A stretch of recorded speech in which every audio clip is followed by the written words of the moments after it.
Hello, welcome to another video of successive class 10 level mathematics এর একটা নতুন video. তো আজকে দেখি কি কোয়েশ্চেন রয়েছে। বোঝা দেখো, একটি লম্ববৃত্তাকার শঙ্কুর ভূমিতলের ব্যাস 21 মিটার এবং উচ্চতা বলেছে 14 মিটার।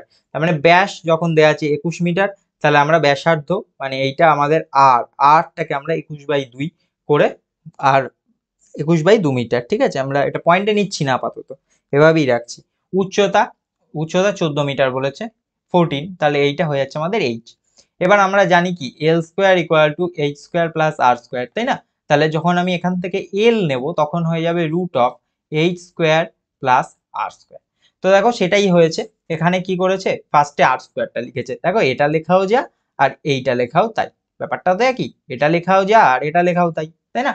তাহলে এখানে রুট রুট বসেছে, রুটের নিচে দেখো আর, এই যে আর, এই যে আরটা কি বলা ছিল 21/2, তাই জন্য এখানে 21/2 বসানো হয়েছে। এবং উচ্চতা উচ্চতা দেখো এই যে এইচ, ঠিক আছে, এটা কত বলা ছিল 14 মিটার, তাই জন্য 14 বলা হয়েছে, 14। ঠিক আছে, ক্লিয়ার।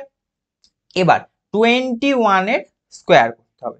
21 এর স্কোয়ার মানে 1 করলে 21, আর 2 দিয়ে করলে 420, 42, ঠিক আছে।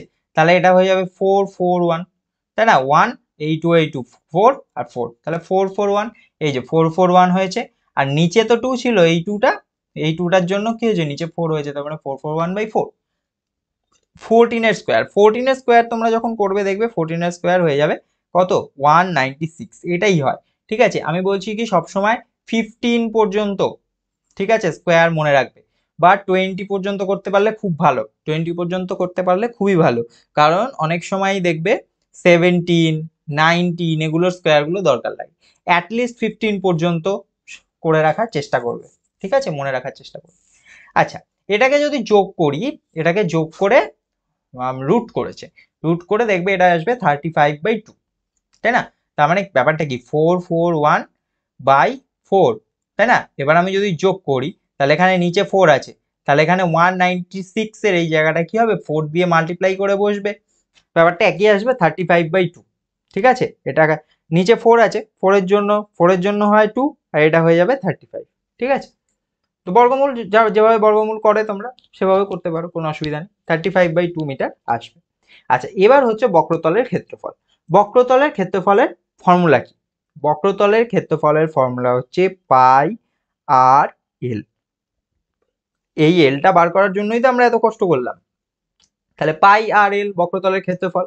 পাই এর ভ্যালু 22/7, আর কত দেয়া ছিল, আর দেয়া ছিল 21/2, আর এল এল আমি পেলাম 35/2, তাই তো? তাহলে এখানে 7 দিয়ে যখন কাটছি, 7 দিয়ে কাটছি, তাহলে 21 হয়ে যাচ্ছে 3, ঠিক আছে। এখানে 2 দিয়ে যখন কাটছি 22 হয়ে যাচ্ছে 11, তাই না? তাহলে 11 ইন্টু 3, আর নিচে এখানে আছে 2, আর এখানে আছে 35, তাহলে 11 আর 3 হলে হয়ে যাবে 33, 33 ইন্টু 35 ডিভাইডেড বাই 2, ঠিক আছে, এটার পর এখানে।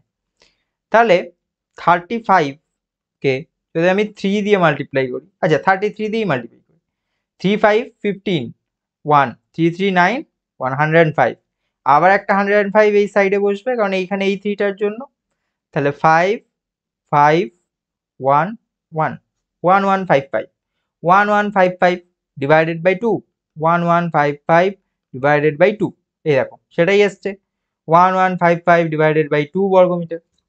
আচ্ছা, এবার বলছে প্রতি বর্গমিটার বলেছে 40 পয়সা হিসেবে পার্শ্বতল রং করতে কত খরচ হবে। প্রতি বর্গমিটার আমাকে কি বলেছে, 40 পয়সা করে। তাহলে বক্রতল আমার 40 পয়সা করে খরচ লাগবে, 1 বর্গমিটার রং করতে লাগবে 40 পয়সা, তাই না? তাহলে আমার এই পুরো বক্রতলটা কত লাগবে? আচ্ছা, 40 পয়সাকে টাকায় নেওয়া হয়েছে, পয়সাতেও করা যেতে পারে, টাকায় নেবে কিভাবে? দেখো 100 পয়সা, এখানে দেখো 100 পয়সা মানে হচ্ছে 1 টাকা, তাহলে 40 পয়সা মানে কত, 40/100, তাই না? তাহলে এখানে 0 রিমুভ হচ্ছে, 4 দিয়ে যদি কাটাকাটি করি বা ক্যান্সেল আউট হয় তাহলে এটা হবে 2, আর নিচে হয়ে যাবে 5, তার মানে 2/5। তাহলে সেটাই হয়েছে এখানে দেখো 2/5 টাকা। এবার 1155 বর্গমিটার রং করতে কত লাগে? 2/5 ইন্টু 1155/2, তাহলে এই 2 আর এই 2 ক্যান্সেল আউট হলো।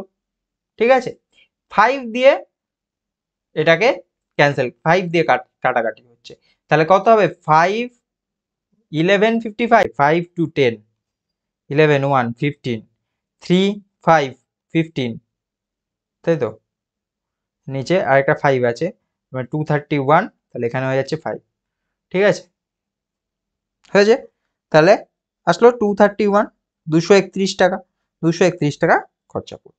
ঠিক আছে, তো এই ছিল আজকের video. Thank you, keep watching success.